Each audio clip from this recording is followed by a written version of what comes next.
எதிர்பாராத விதமா நடக்கிறதா எலக்ட்ரிக் ஷாக். அதை வந்து நம்ம எப்படி பாதிக்கப்பட்டவனை வந்து நம்ம வந்து அவனுக்கு அந்த நேரத்துல டாக்டருக்கு வர்றதுக்கு முன்னாடி அவனுக்கு ஒரு சிகிச்சை கொடுத்து ஒரு ட்ரீட்மெண்ட் கொடுத்து அவனோட உயிரை காப்பாத்துறதுதான் ஃபர்ஸ்ட் எய்ட். அதுக்கு வந்து இப்ப எலக்ட்ரிக் ஷாக் நிறைய இருக்கு. இப்ப ஸ்னேக் பைட்னா என்ன, அது போல ஃபயர் ஆயிடுச்சுன்னா என்ன, அப்படின்னா நிறைய இருக்கும். ஆனா நம்ம வந்து மின்சாரத்துல வேலை பார்க்கறதுனால எலக்ட்ரிக் ஷாக் ஆனா என்ன பண்ணணும் அப்படிங்கறத நீங்க கண்டிப்பா ஒவ்வொருத்தரும் தெரிஞ்சு வச்சுக்கணும். அதே மாதிரி நீங்க சொன்னது கரெக்ட். வேற வந்து எலக்ட்ரிக் ஷாக் ஆயிட்டாருன்னா ஃபர்ஸ்ட் சுவிட்சை வந்து அந்த வரக்கூடிய லைனை டிஸ்கனெக்ட் பண்ணணும். அப்படி இல்ல அப்படின்னா பதஷ்டத்துல போய் கைய பிடிச்சி இழுத்தோம்னா நம்ம மேல இன்ஜெக்ஷன் ஆகும். அதனால வந்து ஏதாவது கட்டை இல்லைன்னா பைப் இந்த மாதிரி இதை வச்சு அவரை தள்ளி விட்டு இல்லைன்னா டிஸ்கனெக்ட் பண்ணணும், லைன்ல இருந்து டிஸ்கனெக்ட் பண்ணணும். இது கரெக்ட் நீங்க சொன்ன. அடுத்து வந்து இவரை வந்து கீழே இழுத்துட்டு வரக்கூடாது, முடிய பிடிச்சி இழுக்க கூடாது இப்படிலாம் போட்டிருந்தீங்க. எப்படி தூக்கிட்டு வரணும் அப்படிங்கறத சொன்னீங்க. அதுக்கு முன்னால இதுல பண்ணு அன்கான்சியஸா இருப்பாரு. விக்டிம் வந்து அன்கான்சியஸா இருப்பாரு. அன்கான்சியஸ்னா சுய நினைவு இருக்காது. இவன் வந்து சுய நினைவு இல்லாம இருப்பான். அப்ப வந்து என்ன பண்ணுவாங்க, ஃபர்ஸ்ட் தெரிஞ்சுக்கங்க, கிராமத்துல தண்ணிய கொண்டாந்து கொடுப்பாங்க. நல்லா புரிஞ்சுக்கங்க மைடியர்ஸ். தண்ணிய கொண்டாந்து கொடுப்பாங்க. தண்ணிய கொடுத்தா செத்து போயிடுவான். முதல்ல தெரிஞ்சுக்கணும். ஃபர்ஸ்ட் மயக்கம் போட்டு விழுந்தவங்களுக்கு எக்காரணத்தை கொண்டு குடிக்கிறதுக்கு தண்ணிய கொடுக்க கூடாது, கொடுக்கவே கூடாது. வேற சோடா கொடுக்கலாமா இல்ல காபி கொடுக்கலாமா, எதுவுமே கொடுக்க கூடாது. உங்க கிராமத்துல அந்த மாதிரி நடந்துச்சுன்னா நீங்க ஒரு படிச்ச பிள்ளைங்க மயக்கம் போட்டு விழுந்தவனுக்கு தண்ணிய கொடுக்க கூடாது அப்படின்னு ஃபர்ஸ்ட் நீங்க தெரிஞ்சுக்கணும். எல்லாரும் தண்ணிய கொடுத்தா செத்து போயிடுவாங்க. ரெண்டாவது என்ன காரணம்னா, இவருக்கு ஹார்ட் ஃபங்க்ஷன் ஆயிட்டு இருக்கு. ஹார்ட் ஓகே, நுரையீரல் தான் இப்ப வந்து இவனுக்கு என்ன இருக்குன்னா பிளாக் ஆயிருக்கு. நுரையீரல் ரெஸ்பிரேஷன் சொல்ற முடியாது, சுவாசம், அந்த சுவாசம் தடைபட்டு இருக்கு. ஹார்ட் ஓகே, அதோட பீட் இருக்கு, சுவாசம் சுவாசிக்க முடியல, மூச்சு திணறான். அதான் மயக்கம் வர்றது. மயக்கம் வந்து கிடக்குறான். இப்ப இவன் வந்து விக்டிம், இவன் வந்து அன்கான்சியஸ் பில்லர். இவனை வந்து எப்படி பண்ணலாம்னா ஃபர்ஸ்ட் மெத்தட் வந்து இந்த விக்டிம் வந்து குப்புறப்படுப்பான். இந்த மாதிரி பெஞ்ச் எல்லாம் போட்டிருக்க மாட்டாங்க. அடிபடுற இடத்துல சும்மா தரையில போட்டு அப்படியே மின்னல் வேகத்துல செய்யணும். மைண்ட் பாத்துக்கணும். டக்கு டக்கு டக்குன்னு இதுக்கடையில கூட்டம் கூடும்.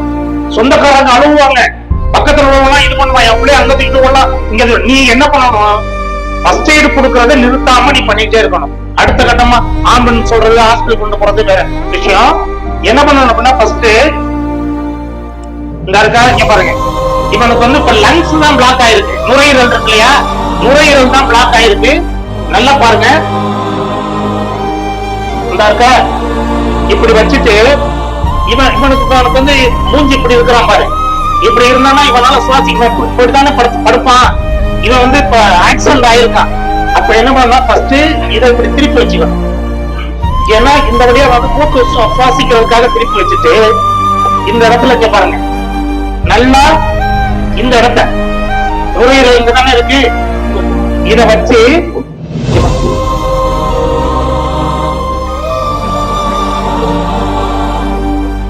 இப்ப வாயில காத்து வருதா, இந்த இப்படி அமுக்க அமுக்க என்ன பண்ணும், வாயில என்ன காத்து வரும். அப்ப இதே மாதிரி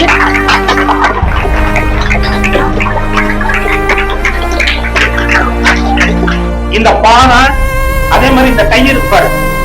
யாராவது ஒருத்தவங்க நீ ரெஸ்பிரேஷன் கொடுத்துட்டு இருக்கும் போதே நீ என்ன பண்ணணும், இந்த கையெல்லாம் நல்லா தேய்ச்சி விட சொல்லணும். இந்த கை இருக்குல்ல, இத யாராவது ஒருத்தர் சொல்லி கையும் காலையும் தேய்ங்க அப்படின்னு சொன்னா அவங்க என்ன இங்க வா,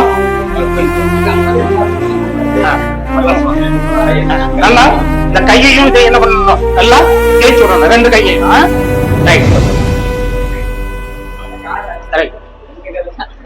இப்ப என்ன ஆகும்னா, இவன் டக்குன்னு உடனே எந்திரிச்சு உட்காந்து டீ வாங்கிட்டு வாங்க அப்படின்னு சொல்லுவானா?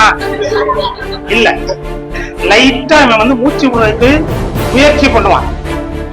லைட்டா கண்ணை திறக்கலாம், இல்லைன்னா மூச்சு விட எந்திரிக்கலாம் முடியாது. அவன் அப்படியே தான் இருப்பான்.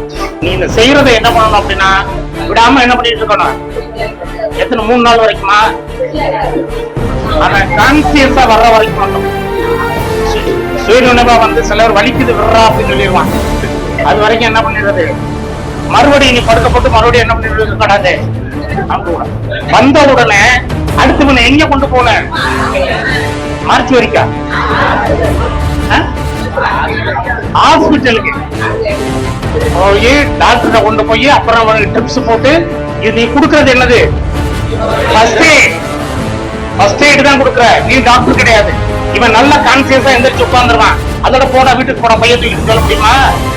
அடுத்து அவனுக்கு வந்து பிளாக் ஆகும், மறுபடியும் வந்து மூச்சு திணறல் வரும், இன்ஹேலிங் எக்ஸ்ஹேலிங் ஆகல பிரச்சனை, ரெஸ்பிரேஷன் பிரச்சனை வரும், மறுபடியும் உடனே டாக்டருக்கு கொண்டு போயிடணும். ரெண்டாவது மெத்தடு இப்படி போற மல்லாக்குறது.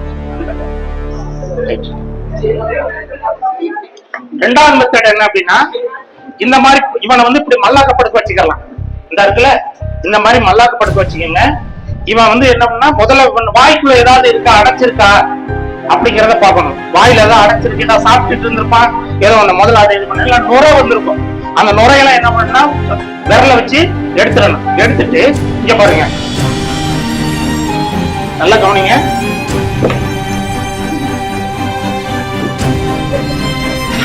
ஈஸி தானே? இங்க பாருங்க, இப்படி இப்படி கொடுத்தோம்னா இவனுக்கு லஞ்ச் தெரியும், வாய் வெளியே கொடுத்து விடுவான். இது வந்து ரெண்டாவது மெத்தட். இது எதுக்கு அப்படின்னா, ஒருவேளை நெஞ்சில் அடிபட்டுருச்சு, காயமா இருக்குன்னா இப்படி குப்பை வச்சு நம்ம வந்து ரெஸ்பிரேஷன் கொடுக்க முடியாது. அந்த மாதிரி பட்சத்துல நம்ம என்ன பண்ணலாம்? இங்க பாருங்க, ஃபாஸ்டா எதை பத்தியுமே கவலைப்படக்கூடாது. நீங்க பாட்டுக்கு அவனுக்கு இது பண்ணிக்கிட்டே இருக்கணும். அப்புறம் இப்படி கொடுக்கும் போது மெதுவா என்ன பண்ணணும் அப்படின்னா, என்ன பண்ணணும்? எப்படி தட்டணுமா? மெதுவா மட்டும் என்ன பண்ணணும், இல்லைன்னா என்ன பண்ணணும்?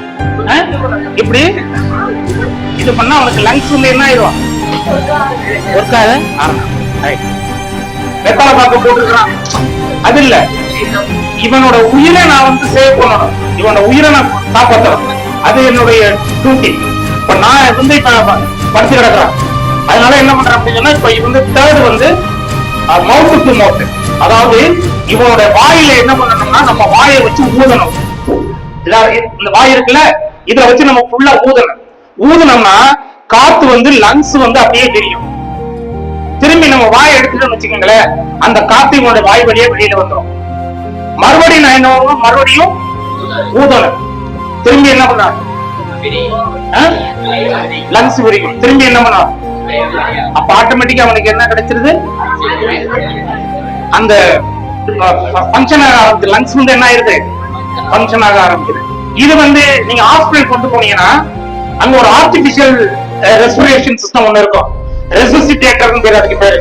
நீங்க பாத்திருப்பீங்க இந்த படத்துல எல்லாம், குழந்தை முடியாம இருக்கும், டக்குன்னு இப்படி வாயில ஒரு மாஸ்க் மாதிரி வச்சு கீழே ஒரு பம்பு மாதிரி இப்படி அமுக்குவாங்க, பார்த்துட்டு பலூன் மாதிரி. அது வந்து என்னன்னா செயற்கை சுவாசம் கொடுக்கறதுக்குள்ள ஆர்டிபிஷியல் ரெஸ்பிரேட்டரி சிஸ்டம், அது ஒரு அப்பரேட்டஸ். அது வந்து அதெல்லாம் நம்ம எப்போதுமே வச்சுட்டு தெரிய முடியுமா? யார்கிட்ட இருக்க ரெசிசிட்டேட்டர் இருக்கா? இல்ல. அதனால மவுத் டு மவுத் நம்ம ஊதும் பொழுது இவனோட என்ன உள்ள காத்து உள்ள போயிட்டு வெளியில வர்றதுக்கான வாய்ப்பை ஏற்படுத்தணும். அதுக்குதான் இந்த 3 மெத்தட். இதுல இது பண்ணா கண்டிப்பா நம்ம ஒரு எலக்ட்ரிக் ஷாக் நம்ம என்ன பண்ணிடலாம், கண்டிப்பா தெரியும்.